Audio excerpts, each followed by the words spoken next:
ஆன்லைன்ல வாங்குறதுக்குன்னு சில பொருட்கள் இருக்கும். ஆனா, இத கூட ஆன்லைன்ல தாங்க நான் வாங்குவேன். அப்படின்னா, என்ன மாதிரியான பொருட்கள்லாம் நீங்க ஆன்லைன்ல வாங்குறீங்க? சாமந்தி, மல்லி, வெத்தல பாக்கு, தோரணம் இது எல்லாமே கிடைக்குது சார். வாழை இலைய கூட ஆன்லைன்ல தான் சார் வாங்குறோம். நம்ம கடைக்கிட்ட போம்போது ஒரு 10 பொருளோட போவோம். 8 பொருளோட தான் வாங்குவோம். ஏன்னா 2 கண்டிப்பா மறந்துரும். திருப்பி அந்த 2 பொருளுக்காக கிளம்பி முடியாது. இப்படி ஒரு ஆப்ஷன் வந்து அப்படி ஒரு மேஜிக் மாரி இருக்கு சார். ரீசென்ட்டா வாங்க ஆரம்பிச்சிருக்கிறது வந்து இந்த இளநீ. பார்றா! ஆ இளநீ ஆன்லைன்ல வாங்குறீங்க. ஓகே. இளநீ ஆன்லைன்ல ஆ. கிடைக்குது. இளநீ கடைக்காரருங்க வந்து நம்மள கேட்பாங்க. "நீங்களே சொல்லுங்கம்மா உங்களுக்கு எந்த இளநீ வேணும்னு." நம்ம அத பார்த்து பெரிய இளநீ, இந்த இளநீ குடுங்கண்ணா" அப்படிம்போம். பார்த்தா ஒரு 2 நிமிஷத்துல டக்குனு தீர்ந்து போயிடும். ஆனா ஆன்லைன்ல வாங்குறது வந்து ஒரு ஸ்டாண்டர்டைசேஷன் இருக்கு. எப்ப வாங்கினாலும் வந்து எனக்கு மினிமம் ஒரு 2 கிளாஸஸ் வந்துருது அதுல தண்ணி. ஆல்ரெடி நம்ம வெயிலா இருக்குன்னு சொல்லிட்டு தான் இளநீ குடிக்கணும்னு நெனைக்கிறோம். அந்த வெயில்ல இறங்கி வெயில்ல போய் இளநீ வாங்கி குடிக்கிறத விட, வீட்ல உட்கார்ந்து ஆர்டர் பண்ணி இளநீ குடிக்கிறது வந்து ஒரு சுகமான ஒரு இப்போ நான் ட்ரெஸ் கடைக்கு போறேன் அப்படின்னா, நான் சைஸ் எல்லாமே பார்த்து வாங்குவேன். அங்க இருக்கிற லைட்டிங்ஸ்ல அப்ப நான் பார்க்கறப்ப எனக்கு வந்து சூப்பரா செட் ஆகுது அப்படின்னு தோணும். அதுவே வந்து நான் வாங்கிட்டு வந்து வீட்ல போட்டு பார்க்கறப்ப கொஞ்சம் லைக் அப்ப பார்த்தத விட இப்ப வந்து கம்மியா தெரியும் அழகு. பட் நான் வந்து சில கடையிலலாம் முன்னாடி எழுதி போட்டிருப்பாங்க. பில் போடுற இடத்துல no refund or no exchange பண்ண முடியாது அப்படின்னு போட்டிருப்பாங்க. அங்க போயிட்டு நான் அவங்ககிட்ட வாக்குவாதம் பண்ணிட்டு இருக்க முடியாது. இதே வந்து நான் ஆன்லைன்ல வாங்கினேன் அப்படின்னு பார்த்தீங்கன்னா 10 டேஸ் வரைக்கும் ரீஃபண்டபிள் இருக்கு. அதே மாதிரி எக்ஸ்சேஞ்சும் இருக்கு. அதனால வந்து நான் ஆன்லைனை ப்ரிஃபர் பண்றேன். சொல்றது பார்த்தா, போட்டு பார்த்து ரிட்டர்ன் பண்றதுக்காகவே ஆன்லைன் ஷாப்பிங்ல ஆர்டர் பண்ற மாரி இருக்கு. அந்த அக்கா சொன்னாங்க ஃபர்ஸ்ட்டு, நான் வந்து வாழை இலை, பூலாம் வாங்குறேன்ட்டு. இது வந்து பெருமையா உங்களுக்கு? ஒரு பூ விக்கிறம்மா, ஒரு ஃபேமிலி இருக்கு. ஒரு வாழை இலை விக்கிற சாரு, அவங்களுக்கு ஒரு ஃபேமிலி இருக்கு. உங்க அப்பா, உங்க அம்மா எல்லாருமே அந்த ஃபேமிலிய வாழ வச்சிருக்காங்க. நீங்க ஒருத்தர் வாழணுன்றதுக்காக, அது சொற்ப காசுக்காக ஒரு குடும்பத்த அழிச்சிராதீங்க. எங்க அக்காவுக்கு வந்து கல்யாணம் முடிஞ்சு சீர்தான் வாங்கணும். 2,00,000 நான் ஃபுல்லா ஆன்லைன்ல தான் வாங்கி கொடுத்தேன். என் ஊரு கும்பகோணம். எங்க அக்கா செட்டில் ஆகுறது கேரளா. ஒரே ஒரு விஷயம் மட்டும் மிஸ் ஆயிடுச்சு. Induction stove. அது வந்து ஒரு பெரிய எலக்ட்ரானிக்ஸ் விக்கிற ஒரு பெரிய கடை. அங்க போயிட்டு ஒரு இண்டக்ஷன் ஸ்டவ் வாங்குறோம். அந்த இண்டக்ஷன் ஸ்டவ் ஒர்க் ஆகல. இப்ப நான் என்ன பண்றேன், அந்த கடைக்கு போறேன். நான் உனக்கு சரி பண்ணி தரேன்ப்பா அப்படின்னு சொல்லி என்ன 1 வாரம் அலைய வச்சாங்க. அதனால என்ன ஆச்சுன்னா, என்னால கேரளா கொண்டு போக முடியல அந்த ப்ராடக்ட்ட. நான் 2 மாசம் கழிச்சு அதுக்கப்புறம் தான் கேரளா கொண்டு போறேன். இதுவே நான் இதையும் சேர்த்து ஆன்லைன்லயே போட்டிருந்தேன்னா, எனக்கு ஈஸியா ஷிப்மெண்ட் முடிஞ்சிருக்கும். கஸ்டமர் சர்வீஸ்ன்னு சொல்லுவாங்கல்ல, அது வந்து ஆன்லைன்ல ரொம்ப பெட்டரா இருக்கும். நாங்க எலக்ட்ரானிக் கடை வச்சிருக்கோம். இண்டக்ஷன் ஸ்டவ் வாங்கினாரு சொன்னாரு. 1 வாரமா நீங்க 15 நாள் 1 மாசம் யூஸ் பண்ணி அந்த கடைக்காரு உங்களுக்கு மாத்தி கொடுத்துறாங்க. ஒரு ஒரு ஒரு வாரம் டைம் கேட்டு 1,50,000 ரூபாய்க்கு செல்போன் வாங்கி 1 செகண்ட்ல கீழே விழுந்தா நீங்க எங்க கொண்டு போய் கொடுப்பீங்க? கடைக்கார்ட்ட கொடுக்க முடியுமா? இல்லடா, நீங்க எங்க வாங்கினாலும் ஒரு பிராண்ட் வாங்குறீங்கன்னா அந்த பிராண்ட் ஆஃப்லைன்லயும் ஒண்ணுதான், ஆன்லைன்லயும் ஒண்ணுதான். அதுக்கான கஸ்டமர் கேரும் ஒண்ணுதான். நீங்க என்ன கடை வச்சிருக்கீங்க? எலக்ட்ரானிக் கடை வச்சிருக்கோம். உங்க கடையில நீங்க என்ன பிரின்சிபலா ஃபாலோ பண்றீங்க? எங்க கடையில வந்து 10 இயர்ஸ் வாரண்டி. அந்த வாரண்டியில பொறுத்தளவுல எனி டைம் வந்து கேட்டாலும் கம்பெனிக்கார்ட்ட சொல்லி ஒன்னு பிசி மாத்தி கொடுங்க. 4 வருஷம் கழிச்சு 8 வருஷம் கழிச்சு கூட கம்ப்ரஸர் மாத்தி கொடுத்துருக்கோம் நாங்க. ஆனா இதே ஆன்லைன்ல போய் கண்டுபிடிக்க முடியாது. யாரு எப்ப கொடுத்தாங்கன்னே தெரியாது. அதுக்கடுத்து வந்து பில் காப்பி தொலைஞ்சிரும். கிட்ட கேட்டா எந்த டைம் வந்தாலும் எடுத்து கொடுத்துருவோம். 8 வருஷம் கழிச்சு கேட்டா கூட எடுத்து கொடுக்க முடியும். ஆன்லைன்ல கொடுப்பாங்களா? கொடுக்க மாட்டாங்க. இப்போ என்னோட அப்பா ஒரு தொழில் பண்றாரோ இல்லையோ, நான் வந்து ஒரு பிஸ்னஸ் ஸ்டார்ட் பண்ணணும்னு நினைக்கிறேன். ஆன்லைன்ல வந்து ஷாப்பிங்கை மட்டும் இல்லாம நானும் ஒரு வியாபாரியா ஆன்லைன்ல வந்து என்னாலையும் பண்ண முடியும். ஸோ எனக்கு அதுக்கு வந்து ஒரு பெரிய இன்வெஸ்ட்மெண்ட் தேவையில்ல, ஒரு இடம் இருக்கணும் அப்படின்னு தேவையில்ல. என்னோட ப்ராடக்ட் ஜென்யூனாக இருந்தால் போதும், என்னோட கஸ்டமர்ஸை வந்து நான் ஈஸியாக போய் ரீச் பண்ண முடியும். ஸோ இது வந்து நான் கிராமத்துலேருந்தே கூட பண்ணலாம்.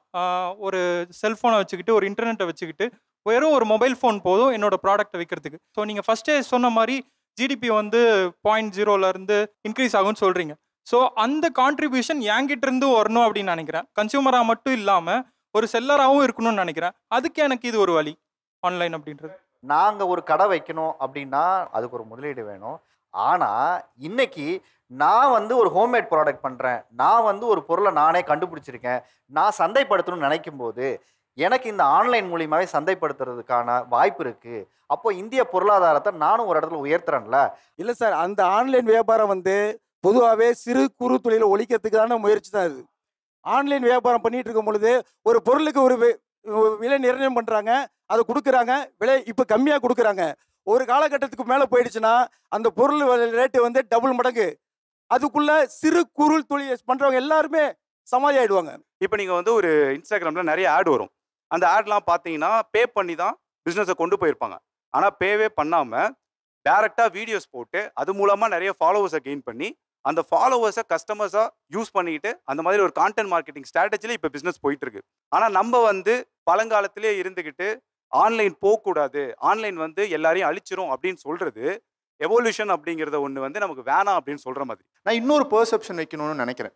ஆன்லைன் ஷாப்பிங் வந்து ஒரு மேற்தட்டு மக்களுடைய வே ஆஃப் பர்ச்சேசிங்கோ இல்லை ஒரு காசு நிறைய படைச்சவன் அவன் ஒரு சோம்பேறியோட வே ஆஃப் பர்ச்சேசிங்கோ கிடையாது. ஒரு சாமானியன் தனக்கு எங்கே கம்மியாக கிடைக்கும்னு பார்த்து அவனுடைய கன்வீனியன்ஸ்க்கு அவனுடைய டே டு டே ஆக்டிவிட்டீஸில் டைம் அவைலபிலிட்டி இதெல்லாம் பார்த்துட்டு வாங்குற ஒரு வே ஆஃப் பர்ச்சேசிங் ஆன்லைனாக நான் பார்க்குறேன். ஸோ ஒரு சாமானிய கன்சியூமராக என்னோட எக்ஸ்பெக்டேஷன் என்ன இருக்குன்னா, நான் விருப்பப்படுற தரமான ஒரு பொருளை என்னோட பட்ஜெட்டில் இருக்கிறதுலே கம்மி விலையில் எங்கே கிடைக்கும்னு பார்க்குறத எனக்கான நியாயம்.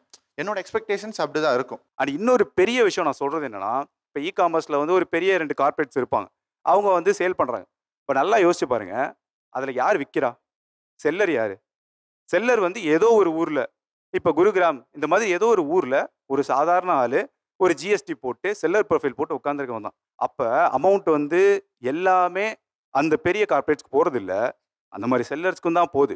அப்போ எல்லாருமே யாருன்னு பார்த்தீங்கன்னா இந்த ஜென்ரேஷனுக்கு பழக்கப்பட்டு இந்த எவல்யூஷனை புரிஞ்சுக்கிட்ட யங்ஸ்டர்ஸாக இருக்காங்க. கார்ப்பரேட்காரன் வந்து ஆரம்பிச்சிருக்கலாம், அந்த வருமானம் வந்து வெளிநாட்டுக்கு போகலாம்.